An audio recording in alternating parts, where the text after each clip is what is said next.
Bismillahirrahmanirrahim. Assalamualaikum warahmatullahi wabarakatuh. Innal hamdalillah nahmaduhu wa nasta'inuhu wa nastaghfiruh wa na'udzu billahi min syururi anfusina wa min sayyiati a'malina. May yahdihillahu fala mudhillalah wa may yudlil falan tajida lahu waliya mursyida. Rabbi shrah li sadri wa yassir li amri wahlul 'uqdatam min lisani yafqahu qawli. Ibu-ibu yang dirahmati Allah, alhamdulillah pada kesempatan kali ini kita kembali melanjutkan kajian tafsir kita yang mudah-mudahan dengan sedikit pembekalan-pembekalan lewat ilmu yang kita pelajari bisa menambah keimanan kita, menambah kekhusyuan kita dalam beribadah, dan lebih menetapkan akhlak-akhlak kita menjadi akhlak yang lebih mulia. Marilah sama-sama kita mulakan dengan membaca basmalah. Bismillahirrahmanirrahim. Alhamdulillah, kita akan lanjutkan pembelajaran kita yaitu surat An-Nur ini ya, dari ayat 4 sampai nanti ayat 26 ibu-ibu ya, karena memang masih bersinggungan ayat-ayat ini. Coba kita lihat di ayat 4 sampai 5-nya, ini berbicara tentang hukum had tindak pidana qadzaf ya, dimana walladzina yarmunal muhsanati tsumma lam ya'tu bi arba'ati syuhada fajliduhum tsamanina jaldah wala taqbalu lahum syahadatan abada wa ulaika humul fasiqun illa alladzina tabu min ba'di dzalika wa aslahu fa innallaha ghafurur rahim. Dan orang-orang yang menuduh perempuan-perempuan yang baik itu berzina dan mereka tidak mendatangkan 4 orang saksi, maka deralah mereka 80 kali dan janganlah kamu terima kesaksiannya untuk selama-lamanya. Mereka itulah orang-orang yang fasik kecuali mereka bertaubat, karena itu perbaikilah dirinya. Dan Allah Maha Pengampun lagi Maha Penyayang. Nah, ibu-ibu yang dirahmati Allah, sebelum ini kita membahas bagaimana ada seorang wanita baik-baik dituduh berzina, ya. Sebelumnya, sebelum kita membahas ini juga akan kita dapati setelahnya bagaimana seorang suami nantinya juga akan menuduh istrinya berzina. Jadi bab-bab yang berkaitan dengan hukum-hukum perzinahan yang berkaitan dengan asusila itu sangat dekat dengan surat An-Nur ini, sebagaimana penjelasannya sudah tersampaikan beberapa waktu yang lalu. Nah, di ayat keempat dan kelima ini tentu berbicara bagaimana seorang wanita baik-baik gitu ya mendapatkan tuduhan kalau dia adalah pezina, yang kemudian tidak lain harus bisa mendatangkan saksi yang akurat, yaitu berjumlah 4 orang ya. Oleh karena itu coba kita lihat ibu-ibu yang dirahmati Allah Subhanahu wa taala bahwa ayat ini disebutkan secara khusus ya kaum perempuan, karena tindakan qadzaf terhadap kaum perempuan adalah lebih keji dan perbuatan zina adalah lebih buruk ya. Sementara kalau kita sudah bahas waktu lalu, kalau berbicara tentang masalah pencurian, kekerasan gitu ya, itu identiknya didahulukan laki-laki dibandingkan perempuan. Nah, karena itu di dalam ayat ini ada kata al-ihsan wal muhsanat ya, untuk memberikan isyarat bahwa melakukan tindakan qadzaf terhadap orang yang afif, orang yang baik-baik, orang yang memiliki kemuliaan ya, baik laki-laki maupun perempuan, itu merupakan tindakan yang berimplikasi sanksi hukuman ya bagi orang yang telah menuduh orang baik-baik, baik kondisinya dia dalam keadaan sendiri ya, ataupun memang posisinya dia merupakan janda ya, dalam tanda petik ya. Ada kalau yang disebut dengan muhson itu kan wanita baik-baik yang posisinya dia belum menikah ya. Kalau Sebelumnya sudah kita bahas itu.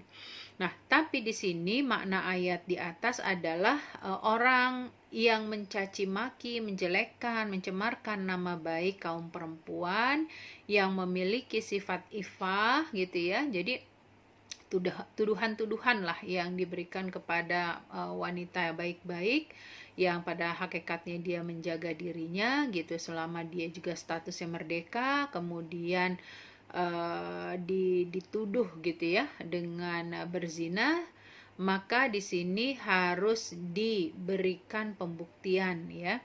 Salah satu bukti yang harus disampaikan adalah 4 orang saksi ya. Makanya di sini dikatakan ya, tuduhan dengan mendatangkan 4 orang saksi yang menyaksikan diri, yang menyaksikan, artinya 4 orang saksi ini adalah orang yang menyaksikan sendiri.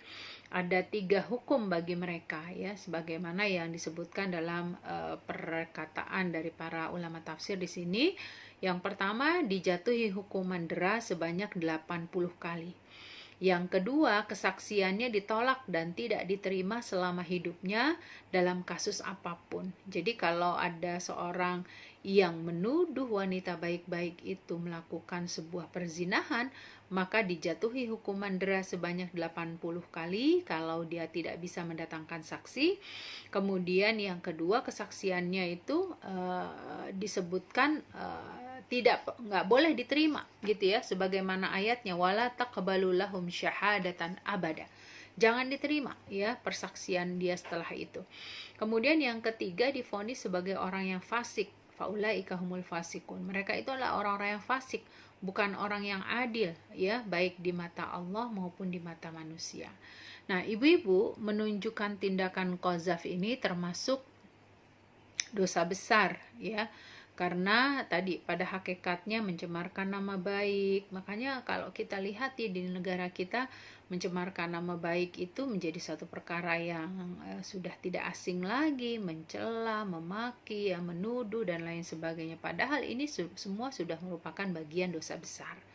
Oleh karenanya kita dapati di sini kalau seseorang menuduh wanita baik-baik itu kemudian dia tidak mampu mendatangkan saksi ya, apalagi kalau si wanita yang baik-baik ini merupakan mukallaf, balik, berakal ya, maka pada hakikatnya orang yang mengqadzaf atau orang yang menuduh wanita baik-baik ini berzina perlu mendapatkan hukuman, perlu mendapatkan had di sisi Allah Subhanahu wa taala ya. Jadi bukanlah satu hal yang ringan tentu saja bagi orang dengan mudahnya menuduh sana sini begitu ya. Nah, karena itu ibu-ibu di dalam beberapa kasus ini akan kita dapati bahwa kalau ada kondisi korban meninggal dunia sebelum dia mengajukan pemenuhan hukum had atas pelaku, menurut Imam Hanafi hukuman had itu menjadi gugur karena lebih dipertimbangkan hak Allah. Tapi tidak dengan Imam Syafi'i. Jadi kalau jika korban meninggal dunia sebelum dia mengajukan pemenuhan hukum, kata Imam Syafi'i ya sudah, dia tetap harus diberlakukan oleh ahli warisnya ya, tetapi ahli warisnya itu mewarisi hak penuntutan untuk dilaksanakannya hukum had. Kemudian jika ada seseorang qadzaf atau menuduh wanita baik-baik itu berzina terhadap beberapa orang dengan satu kalimat atau beberapa kalimat, maka di sini bisa dikatakan hukum qadzaf itu beberapa kali sesuai dengan jumlah korbannya tersebut karena lebih mempertimbangkan hak hamba. Jadi kalau menurut Imam Syafi'i sendiri ya, kasus di mana orang menuduh perempuan baik-baik itu berzina dalam kondisi ucapan-ucapannya, maka ucapan itu dipertimbangkan ya, menjadi sebuah pertimbangan disesuaikan dengan jumlah korbannya ya. Kemudian jika korban memaafkan dan membebaskan pelaku dari hukuman qadzaf, menurut ulama Syafi'iyah hukuman had itu gugur karena lebih mempertimbangkan hak kehambaan ya. Jadi ini ada keridhaan, ada pemaafan dari orang yang dituduh gitu ya, maka semua itu dianggap selesai. Tapi benarkah seperti itu? Ada perbedaan pendapat para ulama ya. Hukuman qadzaf hanya bisa diberlakukan kepada mereka yang menuduh itu melalui dera 80 kali ya. Pada hakikatnya ada di antara para ulama yang menyebutkan hukum had itu harus tetap diberlakukan ya, walaupun posisinya mereka itu sudah bertaubat ya. Jadi ada kalanya masalah taubat ini dijadikan sebuah unsur keringanan ya bagi seseorang agar dia tidak mendapatkan hukuman. Tapi di beberapa pendapat para ulama ya, pelaku qadzaf itu tetap harus diberlakukan hukumannya sekalipun dia sudah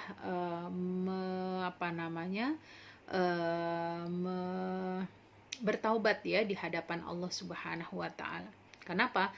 Karena hukum-hukum ini ya menegaskan Allah maha melihat apa yang dilakukan oleh seorang hamba ketika itu adalah urusan dunianya, harus dia selesaikan dulu dengan urusannya, maka perhitungan itu ada di sisi Allah Subhanahu wa taala. Ya, jadi kita lihat ibu-ibu bahwa hukum qadzaf ini diberlakukan untuk semua ya, tidak bisa pandang bulu. Jadi ketika dia melakukan penuduhan ya kepada wanita baik-baik, dia tidak bisa mendatangkan saksi, maka dia harus didera sebanyak 80 kali. Kemudian qadzaf itu memiliki 9 syarat ya. 9 syarat ini dikemukakan ya dalam 2 syarat pelakunya, yaitu dia adalah berakal dan baligh, sementara 2 syarat untuk qadzaf atau tuduhan itu sendiri ya, atau yang disebut dengan makdzuf bihi, yaitu tuduhan melakukan suatu persetubuhan terlarang dengan ancaman hukum had, yaitu perzinahan dan melakukan perbuatan bisa jadi ya perbuatan dari kaum Lut gitu ya, melakukan sesama jenis. Kemudian 5 syarat berikutnya adalah untuk makdzuf ya, yaitu korban yang dituduh, yaitu korban yang tuduh itu mestilah berakal, baligh, Islam, merdeka, serta memiliki sifat ifah dari perbuatan keji yang dituduhkan. Berarti ini si perempuannya yang dituduh gitu ya. Orang yang dituduh itu haruslah mereka berakal, baligh, Islam, merdeka, serta memiliki ifah. Nanti akan kita dapati syarat-syarat yang lain. Ibu-ibu yang dirahmati Allah, ulama sepakat bahwa qadzaf dengan bahasa eksplisit sudah pasti berkonsekuensi hukuman had.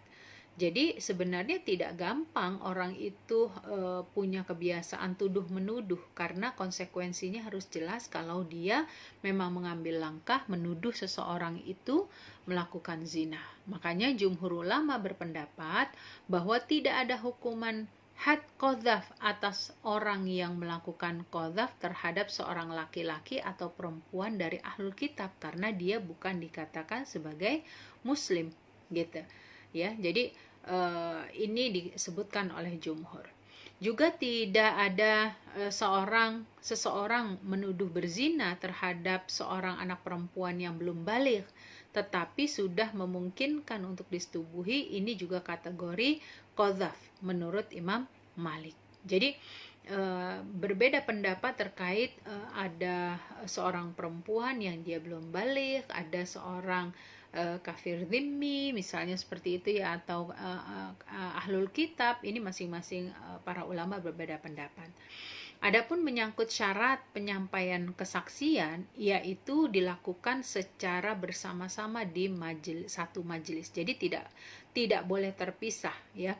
Makanya di sini ada beberapa versi ya. Versi pertama mengatakan bahwa memang disyaratkan keempat saksi ya. Yang keempat saksi ini harus hadir bersama-sama. Tapi ada juga yang menyebutkan sebaliknya, boleh ya disyaratkan 4 saksi itu dalam kondisi yang terpisah ya, karena memang bisa jadi berbeda waktu dan tempat. jika ada salah seorang saksi mencabut atau menganulir gitu ya kembali kesaksiannya dalam sebuah perzinahan tersebut, maka apabila terdakwa itu sudah dirajam, dalam hal ini jumhur mengatakan bahwa dia harus membayar disebutkan di sini para saksi yang yang mengundurkan diri itu harus membayar 1/4, kalau tidak silap ya, 1/4 diat ya. Sedangkan untuk para saksi yang tidak ada kewajiban, sementara untuk para saksi yang lain tidak ada kewajiban apa-apa. Jadi kalau salah satu yang memang mencabut persaksiannya, mereka lah yang harus membayar denda. Ya, kemudian ibu-ibu yang dirahmati Allah Subhanahu wa taala, ya, perlu kita pahami bahwa kesaksian yang ada itu haruslah kesaksian dalam bentuk melihat dan menyaksikan secara langsung, ya. Jadi orang yang menuduh perzinahan itu tidak bisa hanya sekedar katanya. Apalagi kalau sempat bukan dia yang melihat, kemudian masih katanya, kemudian katanya ini berantai gitu ya, maka ini tidak dibenarkan. Maka di sini orang yang mengqadzaf atau orang yang menuduh itu harus betul-betul melihat sendiri apa yang dituduhkan, yaitu mereka melihatnya seperti batang celak masuk ke dalam wadah celak. Jadi ya memang jelas kalau kita mungkin membahasakannya penis itu masuk ke lubang vagina, seperti itu. Tidak ada keraguan ya dalam kondisi seperti itu. Nah, jika pelaku qadzaf bertobat, kesaksiannya akan kembali diterima menurut jumhur ulama karena tertolaknya kesaksian dirinya ilat fasik ya, disebabkan karena kemaksiatan yang dia lakukan. Jika kefasikan itu sudah dihapus dengan adanya taubat, kesaksiannya akan kembali bisa diterima. Jadi kalau pada saat itu tetap harus diberlakukan hukumnya terlebih dahulu ya. Adapun setelah dia bertaubat itu adalah amalan-amalan yang berbeda yang nanti akan dia dapatkan. Kesaksian pelaku qadzaf menjadi gugur dan tertolak karena qadzaf itu sendiri ya, menurut Imam Syafi'i ya. Jadi dia akan tertolak karena persaksian itu sendiri ditolak dikarenakan qadzaf atau saat dia menuduh ya perempuan baik-baik melakukan zina. Makanya menurut kebanyakan ulama, setelah adanya taubat, kesaksian orang yang pernah dihukum had qadzaf kembali bisa diterima. Jadi tidak secara mutlak kalau mereka itu tidak diterima selama-lamanya gitu ya, selama mereka bertobat, karena mereka bertobat itu ya tidaklah dianggap gugur sebelum mereka menunaikan hukuman yang telah ditetapkan. Karena itu beberapa ulama menyebutkan taubat personal atau taubat hati belumlah cukup untuk mengembalikan nama baik pelaku qadzaf dan menjadikan kesaksiannya kembali diterima perkaranya berkaitan dengan hak orang lain, yaitu korban yang dituduh. Maka itulah di dalam ayat ini perlu wa aslihu, ayo perbaiki. Dalam bentuk orang yang menuduh ini perlu mendapatkan hukuman terlebih dahulu ya, karena itu merupakan bagian dari salah satu syaratnya. Nah, yang selanjutnya adalah ayat ke-6 sampai 10. Ini berbicara tentang seorang suami yang menuduh istrinya berzina. Kalau tadi di ayat sebelumnya berbicara tentang seseorang yang menuduh orang perempuan yang baik-baik lah ya, yang bisa jadi dia tidak ada hubungan kerabat dan lain sebagainya. Tapi kalau di ayat 6 sampai 10 ini bagaimana posisi seorang suami menuduh istrinya itu berzina. Nah, ketika ayat ini, silahkan ya ibu-ibu ya, karena waktu kita sangat terbatas, ibu-ibu ini cukup panjang pembahasannya, saya mencoba untuk membagi waktunya. Ibu-ibu bisa lihat di terjemahannya ya. Ternyata ayat 6 sampai 10 ini ada sebab turunnya ya kita lihat sebab turunnya bahwa Hilal bin Umayyah radhiyallahu an melakukan qadzaf terhadap istrinya di hadapan Rasulullah Shallallahu alaihi wasallam bahwa istrinya itu telah berzina dengan Syarik bin Sahma. Lalu Rasulullah Shallallahu alaihi wasallam berkata kepada Hilal, ajukanlah bayinah. Bayinah ini artinya persaksian. Siap berapa orang? 4 orang. Atau jika tidak, ada hukuman had kepada punggungmu. Lalu Hilal bin Umayyah berkata, ya Rasulullah, jika salah seorang dari kami melihat seorang laki-laki asing bersama dengan istrinya, maka apakah harus pergi mencari bayinah atau mencari saksi? Artinya dia sendiri udah ngelihat gitu. Perlu nggak kalau kayak gitu mendatangkan saksi? Lalu Rasulullah Shallallahu alaihi wasallam kembali bersabda, ajukan bayinah ya. Atau jika tidak hukuman had ada pada punggungmu. Lalu Hilal bin Umayyah ini pun akhirnya berkata, demi zat yang telah mengutus Anda wahai Rasulullah dengan hak, sesungguhnya aku adalah orang yang berkata benar dan jujur, dan sungguh Allah Subhanahu wa taala akan menurunkan ya hukuman had untuk punggungku jika aku bersalah.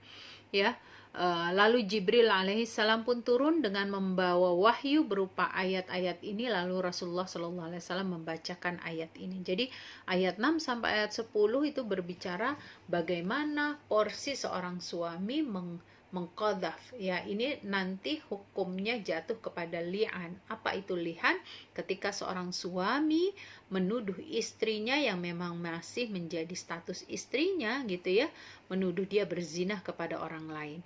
Atau ketika seorang suami tidak menganggap atau tidak menerima kehamilan istrinya karena dianggap anak yang dikandung istrinya itu adalah bukan dari benihnya. Ya, jadi ada 2 hal yang berbeda gitu dengan pembahasan kita sebelumnya. Kalau di pembahasan ayat 6 sampai 10 ini berbicara secara langsung orang yang menuduh itu karena ada ikatan perkawinan. Nah, ibu-ibu yang dirahmati Allah, ada beberapa sebab turunnya ya selain dari hilal ini ya. Intinya kedua-duanya adalah menyaksikan bahwa istri mereka itu adalah orang yang melakukan perselingkuhan, kira-kira begitu. Salah satu di antara 2 hadis atau beberapa hadis yang berbicara tentang permasalahan seorang suami yang menuduh istrinya berselingkuh atau berzina, ini di dalam ayat-ayat ini ya diminta untuk bersumpah di hadapan Allah. Jadi sebenarnya pada saat mereka tidak bisa mendatangkan saksi, maka Rasulullah Shallallahu alaihi wasallam pun didatangkan wahyu oleh Allah agar mereka keduanya melakukan sumpah. Sumpah ini tidak lain dan tidak bukan sebetulnya untuk memberikan kebaikan bagi kedua belah pihak ya, agar mereka itu bisa juga menyelamatkan diri mereka dari yang menuduh dan yang tertuduh begitu. Oleh karena itu ibu-ibu yang dirahmati Allah Subhanahu wa taala, kita lihat bahwa ketika seorang suami melakukan li'an kepada istrinya ya diperintahkan oleh Allah Subhanahu wa taala ya dengan dia menghadirkan saksi, kalaupun tidak dengan saksi maka dia perlu bersumpah ya. Walladzina yarmuna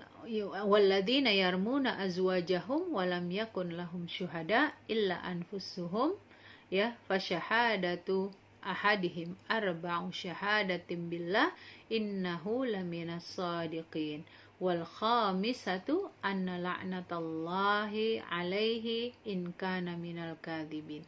Jadi di ayat ini memperjelas ya, kalau para suami menuduh istrinya itu dia berzina, kemudian dia tidak bisa mendatangkan saksi, ya, menghadirkan 4 orang saksi yang bisa memberikan persaksian, maka jika itu tidak bisa dia lakukan, dilakukanlah dengan sumpah, ya, sumpah ataupun bersaksi, gitu ya, sumpah dengan nama Allah sebanyak 4 kali, dan yang kelimanya itu adalah laknat Allah kepada diri mereka apabila mereka berbohong. Bagi suami yang menuduh istri harus bersumpah 4 kali, ya, 4 kali bersumpah bahwa memang menyatakan istrinya itu melakukan perselingkuhan dan lain sebagainya, diperjelas begitu ya. Dan sumpah yang kelima kali itu adalah laknat Allah kepada dirinya ketika dia berdusta. Begitu juga pihak istri. Istri ini bersumpah 4 kali, ya, untuk menunjukkan bahwa dia bukan pelaku zina, kalau dia tidak melakukan perselingkuhan. Yang kelima kali itu adalah sumpahnya, ya, kepada Allah bahwa dia bisa mendapatkan murka dari Allah Subhanahu wa taala jika dia berdusta. Jadi ibu-ibu yang dirahmati Allah Subhanahu wa taala, inilah li'an, ya, status yang diperkuat, karena kalau mendatangkan saksi itu cukup sulit gitu ya bagi para suami istri ini, apalagi kalau kondisi kekinian, apalagi gitu ya dengan metode-metode yang beragam begitu ya. Nah, yang dibutuhkan adalah sebuah saksi, ya, sumpah yang dihadirkan. Ya, kalau untuk suami 5 kali, ya, kepada istri juga 5 kali. Nah, di sini ada perbedaan, ya. Ibu-ibu bisa lihat di ayatnya, wal khamisatu anna la'natallah. Bagi laki-laki yang mengqadzaf atau menuduh istri, sumpah yang kelima kalinya itu Allah akan melaknat dirinya jika dia berdusta. Tapi ketika berbicara tentang perempuan, ya, yang dituduh, walaupun dia sudah bersumpah 4 kali, wal khamisatu, yang kelimanya itu anna ghadaballahi 'alaiha. Allah akan menghadirkan kemurkaan baginya. Jadi ayat ini berbeda hukum untuk yang laki-laki dan perempuan, begitu ya. Karena yang disebut dengan laknat di sini bagi yang qadzaf artinya terusir dari rahmat dan belas kasih sayang Allah. Tetapi kalau kita lihat di sini azab, ya, wa ghadaballahu anna ghadaballahi 'alaiha, ya, digunakan kata-kata kemarahan, murka Allah, begitu ya. Kata-kata murka Allah adalah untuk memperberat sanksi dan akibat bagi istri, karena dirinya lah yang menjadi sebab dan sumber perbuatan asusila dan nista yang terjadi, yang mengakibatkan seorang laki-laki tertarik dan berhasrat dengannya. Jadi ibu-ibu yang dirahmati Allah, kata-kata yang cukup berbeda ini memberikan pesan bahwa sesungguhnya rahmat Allah Subhanahu wa taala lah yang memberikan mereka itu diberikan kemudahan untuk melakukan pembelaan terhadap diri mereka masing-masing. Walaula fadlullahi alaikum wa rahmatuhu wa annallaha tawwabun hakim. Seandainya bukan karena limpahan karunia Allah, nikmatnya, kebaikannya, ya, niscaya kalian itu sudah jatuh kepada kesulitan, ya, dilematis untuk bisa menyelesaikan permasalahan kalian. Alhamdulillah, ya, dengan hadirnya hukum Allah Subhanahu wa taala dengan li'an ini, yaitu kondisi bersumpah baik pihak yang menuduh dan yang dituduh, itu akan dikembalikan kepada pribadi masing-masing mendapatkan hukuman dari Allah siapa yang berdosa di antara kalian, ya, di antara suami istri tersebut. Jadi ibu-ibu yang dirahmati Allah Subhanahu wa taala, ya, pendapat para jumhur ulama ini berbeda apakah yang disebut dengan li'an itu adalah sumpah atau syahadat, gitu ya.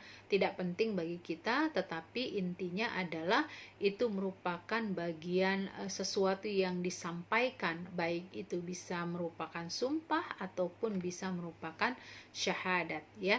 Diharamkan artinya bagi orang yang sudah mengqadzaf, bagi seorang suami yang sudah menuduh istrinya berzina, itu bisa kembali lagi menjadi suami istri, selama-lamanya sudah tidak bisa.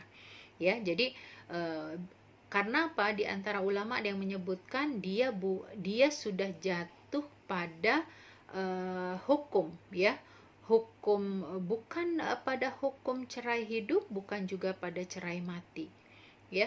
Jadi memang hukum li'an ini ya sudah dianggap terjadinya perpisahan, ya, dan di antara ulama yang lain menyebutkan sudah masuk pada bab jatuh bain, gitu ya, nggak bisa bersatu lagi selama-lamanya. Kalau bain itu kan masih ada istilah bisa menikah jika salah satu atau kedua-duanya itu menikah dulu dengan orang lain. Nah, inilah ibu-ibu yang dirahmati Allah Subhanahu wa taala, dari ayat 6 sampai ayat 7 kita dapati, dari ayat 6 sampai ayat 10 kita dapati bagaimana konsekuensi orang yang menuduh istrinya berzina, ya, maka dia harus menghadirkan, ya, saksi. Jika dia tidak bisa menghadirkan saksi, maka perlu bersumpah, sumpah-sumpah yang memang sudah ditetapkan di dalam hukumnya. Nah, mungkin yang perlu kita cari tahu bagaimana sebetulnya tata cara li'an ini, ya. Li'an ini diberlakukan tadi ya di awal 4 kali pengungkapan sumpah, dan 1 kalinya adalah sumpah untuk menghukumi dirinya jika dia berdusta, ya. Kemudian bagi seorang istri juga begitu, dia bersumpah bahwa dia tidak melakukan apa yang disumpahkan oleh suaminya, dan sumpah yang kelimanya itu juga adalah sumpah bahwa dia mensucikan dirinya atau tidak melanggar apa yang dikatakan oleh suaminya tersebut. Jadi ketika sumpah ini dipadukan menjadi 10 sumpah, gitu ya, masing-masing dengan 5 sumpah yang telah dikuatkan di dalam Al-Quran. Nah, ibu-ibu yang dirahmati Allah Subhanahu wa taala, ya, dengan cara yang seperti ini juga jika itu dilakukan di depan hakim, maka hakim perlu menguatkan, ya, dengan kata-kata yang ya tentu sharih, ya, dengan kata-kata yang jelas bahwa dia mengucapkan sesuatu itu berdasarkan apa yang dia tuduhkan, ya, seperti itu, ya. Kemudian ibu-ibu, Masya Allah, ya, memang ini berbicara tentang hal yang nggak akan habis ini, ya, karena bicara tentang surat An-Nur itu berkaitan dengan kita sebagai seorang perempuan, dan ketika membaca ini pun saya nggak habis-habis, Masya Allah, begitu ya, bagaimana indahnya, ya, hukum-hukum Islam ini untuk menjaga kita, wabil khusus sebagai seorang perempuan. Nah, ibu-ibu, kita lanjutkan, ya. Ada hal-hal yang dibutuhkan dalam li'an. Ada 4 hal. Yang pertama, jumlah sumpah li'an itu sebagaimana sudah ditetapkan di dalam Al-Quran, yaitu jumlahnya harus 5, ya, tidak boleh berkurang. Jadi yang keempatnya itu menjadi sebuah sumpah atau persaksiannya, yang kelimanya itu adalah sumpahnya ketika dia berdusta. Yang kedua adalah tempat, yaitu dilakukan di tempat-tempat yang mulia. Bisa jadi di depan Masjidil Haram, bisa jadi di Rukun Yamani, dan lain sebagainya. Mungkin kalau di kita sehari ini adalah di tempat-tempat yang disucikan, yaitu masjid. Kemudian yang ketiga, waktu, yaitu dilakukan setelah sholat asar, lebih afdol. Yang keempat, dilakukan di hadapan kumpulan orang, yaitu paling tidak disaksikan oleh 4 orang atau lebih, supaya memastikan bahwa kejadian ini dilihat dan disaksikan oleh orang lain. Seperti itu. Jadi untuk poin pertama dan keempat itu sesuatu yang harus dihadirkan. Adapun poin yang ketiga dan kedua tadi, yang berkaitan dengan tempat dan waktu, itu bisa difleksibelkan sesuai dengan kebutuhan. Kemudian ibu-ibu yang dirahmati Allah, ya, pensyariatan li'an dijadikan sebagai landasan dalil tentang bolehnya mendoakan dengan doa laknat atas orang tertentu yang ketika dia melakukan unsur kebohongan. Ya, juga mengatakan para ulama tidak halal bagi seorang yang melakukan qadzaf terhadap istrinya kecuali dia memang benar-benar mengetahui perzinahan dilakukan atau memiliki dugaan yang sangat kuat terhadapnya. Yang lebih utama lagi bagi suami adalah lebih baik mentalak, jangan melakukan li'an. Jadi kalau memang dia sudah tidak ridho dengan istrinya, sebaiknya ditalak ya. Jadi jangan ada unsur justru menuduh begitu ya, yang nantinya akan ada hukum yang lebih berat dari itu, yaitu hukum li'an, di mana dia harus bersumpah tadi. Nah, ibu-ibu, kita masuk di ayat 11 sampai 22, di mana ayat 11 sampai 22 ini lebih banyak menekankan tentang hadis ifki. Saya tidak akan panjang cerita kepada ibu-ibu, silahkan lihat di dalam terjemahannya apa yang terjadi di dalam hadis ifki ini. Singkat cerita, hadis ifki ini adalah kisah di mana Ibunda Aisyah radhiyallahu anha mendapatkan tuduhan telah melakukan selingkuh dengan Safwan bin Mu'attal. Kita ketahui hadis ini turun ya karena ayat ini turun karena ada cerita khusus tentang Aisyah. Jadi Aisyah ini merupakan istri Rasulullah yang diikut sertakan dalam sebuah peperangan biasa ya.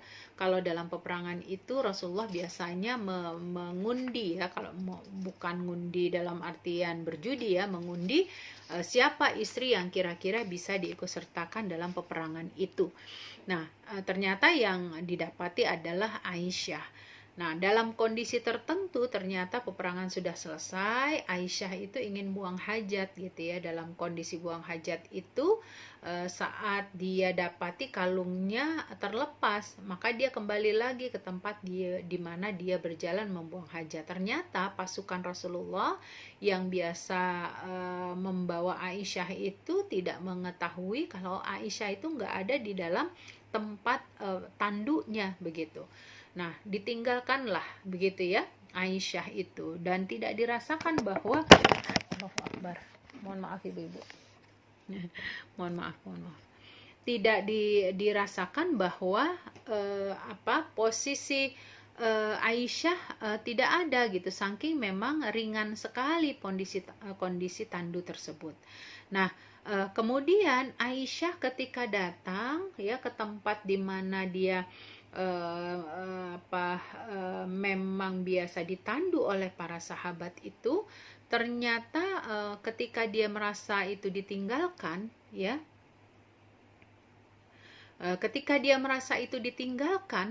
maka dia tetap bertahan di situ.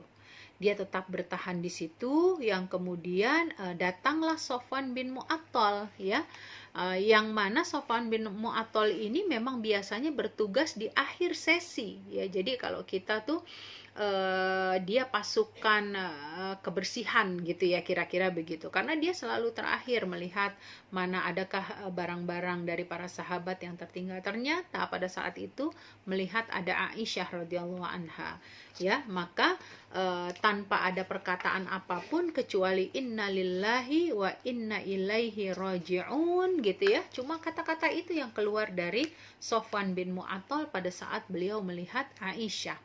Nah, karena Safwan bin Mu'attal memiliki unta, maka Aisyah diminta untuk naik ke atas unta dan dia mengikuti begitu ya. Begitu sampai di Madinah, ternyata tersebar isu yang sangat luar biasa, dan ini bermula dari Abdullah bin Ubay. Kita tahu Abdullah bin Ubay itu adalah gembongnya munafik yang berusaha selalu menggembar-gemborkan segala sesuatu yang tentang keburukan umat Islam, termasuk kejadian Aisyah radhiyallahu an ya menjadi bulan-bulanan ya. Begitu sampai di Madinah, ternyata memang Aisyah sakit dan dia tidak mengetahui desas-desus itu. Singkat cerita bahwa Rasulullah pun nggak menegurnya dengan baik ya, bahkan sampai Aisyah pun pindah ke rumah orang tuanya untuk mendapatkan perawatan. Dia baru bisa mengetahui setelah dia mulai membaik, dan diceritakan oleh salah seorang ya mungkin kalau kita menyebutnya yang sering membantunya ya, sering membantunya. Jadi pada saat itulah si siapa namanya yang membantunya, Ummu Mistah ini ya, Ummu Mistah ini dia menyatakan kalau siapa namanya, Mistah adalah orang yang mendesas-desuskan ya, mendesas-desuskan atau menyebarkan bahwa Aisyah bla bla bla bla bla gitu ya, dengan Sofwan bin Mu'attal. Nah, Aisyah baru mengetahui kasus yang diberitakan. Pantas gitu ya kalau Rasulullah SAW tidak memiliki kelembutan seperti biasanya. Justru setelah beliau mengetahui kasus yang dibicarakan oleh Ummu Mistah, dia sakitnya bertambah parah ya. Sakitnya bertambah parah. Pokoknya segala cara dilakukan oleh Rasulullah yang pada prinsipnya Rasulullah juga tidak mempercayai, tapi beliau lagi menunggu datangnya apa? Datangnya wahyu Allah Subhanahu wa taala. Singkat cerita, turunlah wahyu Allah memberikan pembenaran bahwa Aisyah radhiyallahu an adalah wanita baik-baik ya. Dia tidak akan berselingkuh dengan siapapun, apalagi ini juga merupakan ibaratnya penjagaan ya, dari Allah Subhanahu wa taala kepada keluarga Nabi untuk menjaga kewibawaan Rasulullah Shallallahu alaihi wasallam ya, menjaga harga dirinya, martabatnya, prestisenya sebagai seorang nabi itu sudah diketahui oleh Allah Subhanahu wa taala. Innalladzina ja'u bil ifki usbatun minkum. Ya, sesungguhnya orang-orang yang datang membawa berita sangat bohong dan palsu, mereka itu adalah segolongan dari kalian. Jadi ada juga orang-orang beriman yang ikut-ikutan gitu menyebarkan fitnah yang digembar-geborkan oleh Abdullah bin Salul yang bermula dari Mistah. Jadi dari satu mulut ke mulut yang lain ini akhirnya mempengaruhi ya pikiran kaum muslimin, sehingga mereka pun ada yang menghembuskan kebohongan tersebut ya. Likulli imri'in minhum maktasaba minal itsm. Tiap-tiap orang yang ikut di dalam kasus dalam penuduhan ini telah melakukan perbuatan keji, mendapatkan azab yang besar sesuai dengan besar dan kecilnya keterlibatan mereka. Ya, Allah akan memberikan hukuman ya. Kemudian dan orang-orang yang paling besar dosanya di keterlibatannya itu tentu adalah Abdullah bin Ubay ya, karena dialah adalah dalang pertama ya, dan dia mendapatkan hukuman dari Allah, azab yang sangat besar di dunia dan di akhirat.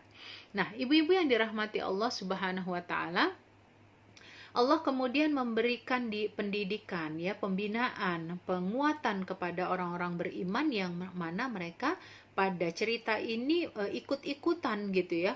Makanya Rasulullah Shallallahu alaihi wasallam lewat Aisyah, lewat Allah Subhanahu wa taala memberikan penjelasan kepada Rasulullah Shallallahu alaihi wasallam dengan cara teguran ya kepada para sahabat. Ada beberapa teguran yang diingatkan oleh Allah kepada orang beriman. Yang pertama, pertanyaan laula id sami'tumuhu dhannal mu'minuna wal mu'minat bi anfusihim khairan wa qalu hadza ifkum mubin. Mengapa ketika kalian mendengar perkataan para pembawa berita bohong yang menyangkut diri Aisyah, kalian itu benar-benar nerima begitu? Ya, jadi ini adalah teguran dari Allah Subhanahu wa taala. Padahal kan kalian itu punya keimanan begitu. Ya, kenapa keimanan kalian itu tergoyahkan hanya karena ada isu-isu? Itulah kenapa di dalam ayat selanjutnya gitu ya ada sebutan idza ja'akum fasikum binaba'in fatabayyanu. Kalau datang orang fasik kepada kalian, klarifikasilah semua urusan yang datangnya dari mereka. Ya, itu yang pertama. Yang kedua, mengapa mereka tidak mendatangkan 4 orang saksi? Kenapa harus digembos-gemboskan? Datangin aja saksi kalau memang sesungguhnya Aisyah itu melakukan perselingkuhan dengan Sofwan bin Mu'attal. Kemudian yang ketiga, seandainya bukan karena rahmat Allah pada orang-orang beriman dengan mengaruniakan beragam nikmat, sesungguhnya mereka itu pasti akan mendapatkan azab yang pedih, ya. Dan kesempatan untuk bertobat, untuk mendapatkan rahmat dari Allah itu sangat jauh kalau bukan karena rahmat dari Allah Subhanahu wa taala, ya. Jadi ini diingatkan kepada orang-orang beriman, sesungguhnya mereka mendapatkan ampunan karena rahmat dari Allah Subhanahu wa taala. Kemudian yang keempat, seandainya bukan karena karunia dan rahmat Allah kepada kalian, niscaya kalian tertimpa azab, ya, ketika kalian menerima bohong itu tanpa mencoba klarifikasi. Nah, itu ya. Jadi betul-betul jangan sampai hukum ini menjadi sesuatu yang mudah. Itulah mengapa Rasulullah mengingatkan, ada nanti satu zaman yang ketika zamanku itu sudah kami anggap dosa besar, sementara di masa kalian itu satu hal yang biasa saja. Karena itulah di sini dosa, ya, ketika berbicara tentang dosa, Allah Subhanahu wa taala menyebutkan mereka melakukan 3 bentuk perbuatan dosa dan menjadikan sebagai sebab tertimpanya azab yang sangat besar. Kenapa? Karena menerima berita bohong, ya, yang akhirnya terus berantai. Kemudian yang kedua, membicarakan sesuatu yang mereka tidak punya ilmu pengetahuan di situ. Udah nggak punya ilmu pengetahuannya atau nggak ada dasarnya, ya. Kemudian mereka menyebarkan, ya, kilawakol kalau kata orang Arab begitu. Kemudian menganggap hal yang mereka dapati itu adalah berita yang remeh gitu, ya. Bukan satu hal yang besar gitu. Nah, padahal di sini sudah dianggap serius, ya, permasalahan yang sudah dianggap dosa besar. Ya, jadi kalau berbicara tentang qadzaf dan hadis ifki ini, dia adalah 2 perkara, ya, perkara yang besar, ya. Qadzaf itu atau menuduh perempuan baik-baik, baik itu wanita secara umum ataupun istri, ya, itu dianggap sudah dosa besar, ya. Dan menganggap orang lain berzina itu sudah merupakan perkara kemaksiatan yang serius gitu, ya.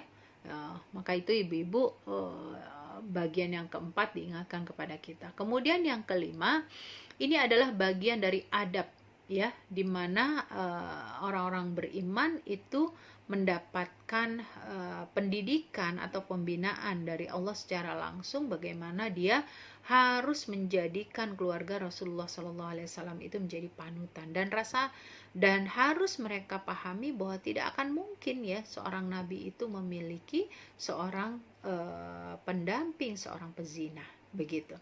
Nah, ini yang kelima. Yang keenam, ya, adalah masuk kategori teguran yang diberikan oleh Allah kepada mereka, ya, bahwa orang beriman itu jangan sampai kembali kepada perbuatan yang sama ketika mereka sudah bertaubat. Mereka harus betul-betul menjauhkan segala bentuk penuduhan ini untuk kesekian kalinya. Kemudian yang ketujuh, ya, di sini juga berbicara tentang adab, ya, ketiga menyangkut orang yang mendengar satu perkataan yang tidak baik. Sesungguhnya orang-orang yang sengaja dan gemar menyiarkan kekejian, ya, berita-berita perzinahan, ya, mereka itu akan mendapatkan azab di sisi Allah Subhanahu wa taala, ya. Yang kedelapan, ya, seandainya bukan karena karunia Allah dan rahmatnya, niscaya terjadilah hal yang lain, ya, niscaya kalian telah binasa, ya, kalian pasti diberikan azab, kalian akan dibinasakan, ya. Itu Allah memberikan peringatan kepada orang beriman, ya, untuk mengembalikan kepercayaan mereka terhadap apa yang mereka tuduhkan, dan mereka harus kembali kepada taubat kepada Allah. Wahai orang-orang yang beriman, ya, yang mempercayai Allah dan Rasulnya, janganlah kalian sekali-kali berjalan di jalur setan, gitu, ya, mendengarkan bisikan setan. Jadi ketika mereka dihembuskan oleh Abdullah bin Ubay berita tentang hadis ifki ini, cerita tentang Aisyah dengan Sofwan bin Mu'attal, itu membuat mereka kepincut, gitu, ya. Oh iya, kenapa istri Nabi bla bla bla dan seterusnya, gitu, ya. Kemudian Allah mensucikan, ya, Aisyah ini dengan ayat-ayat berikutnya yang menuturkan kepada Rasulullah SAW bahwa Aisyah adalah orang yang bersih, orang yang suci, ya. Dan tentu dalam kondisi seperti ini Allah pun memberikan karunia kepada orang-orang beriman, apalagi mereka adalah para sahabat Nabi yang kemudian mereka juga melakukan taubat, maka taubat mereka diampuni oleh Allah, ya. Janganlah orang-orang yang memiliki keutamaan dalam hal beragama, berakhlak, memiliki keluasan ekonomi, bersumpah tidak memberikan bantuan nafkah kepada kerabatnya. Jadi Mistah ini adalah orang yang menyebarkan fitnah, ya, setelah dia mendapatkan dari Abdullah bin Salul.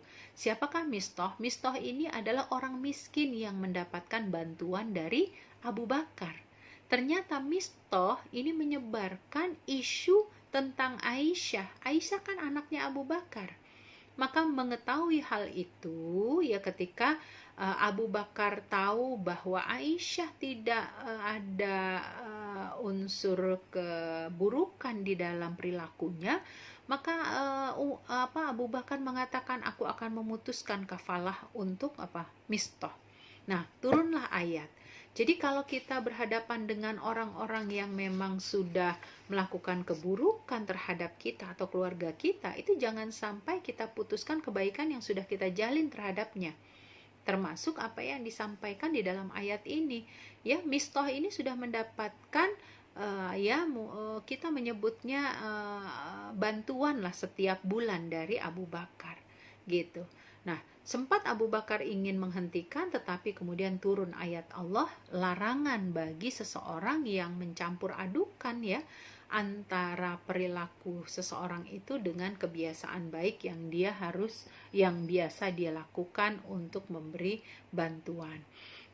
Ini sebenarnya yang memberikan gambaran kepada kita, ya, dorongan untuk kesadaran untuk saling memaafkan, berlapang dada, ya, karena janji Allah kepada orang yang saling memaafkan itu pasti akan diberikan pahala yang sangat besar. Dan tentu kita perlu menerima taubat-taubatnya seseorang yang ketika dia melakukan kesalahan, karena Allah saja Maha penerima taubat, ya. Jadi ibu-ibu yang dirahmati Allah Subhanahu wa taala, ya, sungguh penyakit yang terjadi pada saat sekarang ini juga didapati bisa jadi karena tersebarnya isu-isu gembas-gembos, gitu, ya, tuduh menuduh, yang akhirnya menyebabkan hal yang benar menjadi salah, yang salah menjadi benar, begitu, dan seterusnya. Kemudian kita perlu mengambil manfaat tentu saja dari kisah-kisah ini agar kita bisa mengambil pelajaran yang sangat besar. Orang yang ikut tenggelam dalam kubangan dosa karena dia menyebarkan cerita-cerita ini, ya, selama dia tidak bertaubat, maka hukumannya luar dalam, istilahnya. Di dunia dia dapetin, di akhirat apalagi, begitu, ya. Karena itulah ibu-ibu, kita bisa betul-betul mengambil sebuah pelajaran yang sangat berharga. Hendaknya seorang mukmin itu harus betul-betul memiliki pikiran positif dan berbaik sangka kepada orang beriman lainnya. Apalagi kalau kita dapati ini kisah zaman dulu dan kita mengenalnya sebagai seorang nabi, ya, satu hal yang nggak mungkin, gitu, ya. Nah, kemudian di ayat-ayat ini juga menceritakan sesungguhnya hukum-hukum dunia menyangkut pembuktian, penetapan, dan lainnya itu berlaku secara hukum zahir. Ya, seperti tadi, ketika seorang menuduh orang lain berzinah, gitu, ya, baik dia istrinya ataupun perempuan lainnya, perlu menghadirkan saksi. Kalau dia nggak bisa menghadirkan saksi, maka didera 80 kali. Nah, ini yang disebut hukuman secara zahir. Sedangkan rahasia, apa yang disembunyikan dan dikembalikan, itu diserahkan kepada Allah, dan Allah yang akan memberikan hukuman, ya, terhadap apa yang dia dustakan di akhirat nanti. Nah, itu ibu-ibu. Kemudian Allah Subhanahu wa taala, ya, menggambarkan tentang mencela dan menegur seluruh kaum mukminin bahwa semestinya mereka adalah orang yang pertama sebetulnya mengingkari apa yang dilakukan oleh Abdullah bin Ubay yang memang menyebarkan fitnah sangat luar biasa, ya.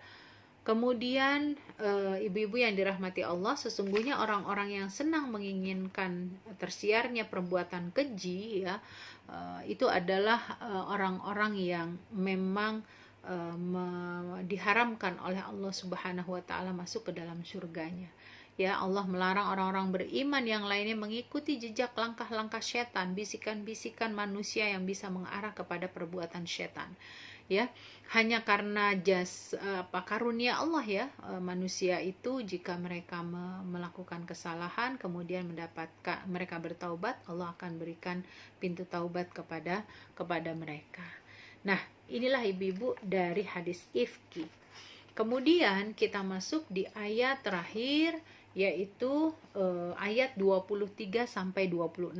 Mohon maaf saya menambahkan 2 ayat ibu-ibu karena ini masih berkelanjutan, yaitu balasan bagi para pelaku qadzaf, bagi para orang-orang yang menuduh wanita baik-baik itu melakukan zina, dan juga pelaku yang menyebarkan hadis ifki atau cerita ifki. Bagaimana Allah memberikan kepada mereka hukuman di akhirat, ya. Secara ringkas saya sampaikan, sesungguhnya orang-orang yang melontarkan tuduhan berbuat zina terhadap para perempuan, ya, yang mana perempuan ini adalah muhsonah, mereka adalah wanita baik-baik, ya, maka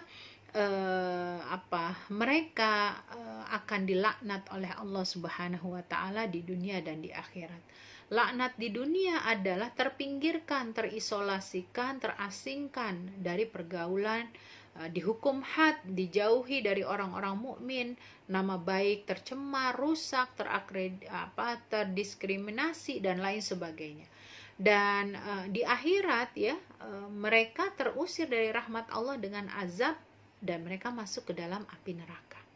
Ya, jadi bagaimana hukuman bagi orang yang memang senantiasa melontarkan tuduhan-tuduhan itu ternyata tidak seenak lisan kita mengeluarkannya, tetapi konsekuensinya sangat besar. Ada hukuman lain bagi mereka, ya, yang terlaknat itu, yaitu mulut, tangan, kaki mereka memberikan kesaksian pada hari kiamat saat proses hisab tentang ucapan-ucapan dan perbuatan yang pernah mereka lakukan di dunia. Jadi di dunia mulut kita inilah yang berfungsi untuk berbicara, tapi nanti di akhirat semua anggota tubuh kita, terutama adalah kulit, tangan, ya, kemudian kaki, itu akan menjadi saksi dari apa yang dilakukan dan diperbuat oleh seseorang. Kemudian ibu-ibu, dari ayat ini kita dapati hukum. Ya, ada 3 hukum bagi mereka, ya. Hukum hisab dan balasan bagi mereka pasti layak dan berhak mereka dapatkan menurut kadar ukuran yang semestinya, ya, karena mereka melakukan apapun amalan-amalan yang ada di dunia, pasti mereka akan mendapatkan hukumannya sesuai dengan apa yang mereka kerjakan di dunia. Jadi pembalasan Allah Subhanahu wa taala terhadap orang kafir dan orang yang berbuat kejelekan itu adalah hak, gitu, ya, pasti, ya. Hisab Allah itu akan berlaku. Dan yang terakhir, di sini disebutkan ayatnya, ya, bahwa wanita-wanita yang baik itu pasti akan didapati oleh laki-laki yang baik. Perempuan-perempuan yang tidak baik juga akan mendapati laki-laki yang tidak baik, dan itu menjadi bagian sunatullah, ya. Semoga dengan pemahaman kita untuk bisa mengambil pelajaran yang sangat besar tentang hukum-hukum keluarga di dalam surat An-Nur di ayat-ayat yang sudah kita bahas ini, menjadikan keluarga kita semakin kokoh, menjadikan keluarga kita semakin samara, begitu, ya, dan membawa keluarga kita dalam husnul khotimah, masuk ke dalam surganya Allah. Itulah ibu-ibu yang bisa saya sampaikan. Lebih kurangnya saya mohon maaf jika ada khilafan, itu semata dari saya secara pribadi, dan saya mohon maaf tadi ada gangguan sedikit karena tersenggol oleh saya. Dan kalaupun ada hal-hal yang tidak bisa diterima oleh ibu-ibu semua, saya mohon maaf lahir batin kepada Allah jua, saya mohon ampun. Kita tutup dengan membaca kafaratul majlis. sebelumnya kita beristighfar. Astaghfirullahaladzim, nastaghfirullahaladzim, nastaghfirullahaladzim, dan kita tutup dengan kafaratul majlis. Subhanakallahumma wa bihamdika asyhadu an la ilaha illa anta astaghfiruka wa atubu ilaik wa la'afu minkum. Wassalamualaikum warahmatullahi wabarakatuh.